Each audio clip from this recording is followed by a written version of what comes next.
Henry Ford actually invented nothing.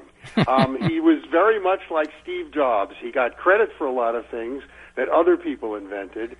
On the other hand, he doesn't get credit for being an utterly brilliant businessman, knew how to hire people, knew how to fire people, when to do it. So I found Ford was a lot different than many of the portraits of him. Do I recall him getting the idea for the assembly line from watching meat on hooks being cut and then passed along to the next employee? Well, that's kind of the story, but actually, Ransom Olds of Oldsmobile was building cars on an assembly line more or less in 1903, and he got the idea from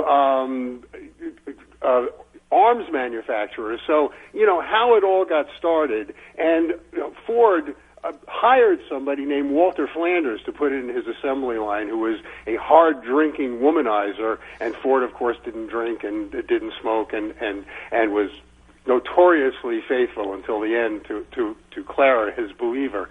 So there's a lot of mythology in all of this. Do we pretty much have to go to France to find out what scientist invented the engine that would propel the automobile? No, the engine came from Germany, but the first modern automobile was built by a man named Emile Levasseur in 1895 and 96.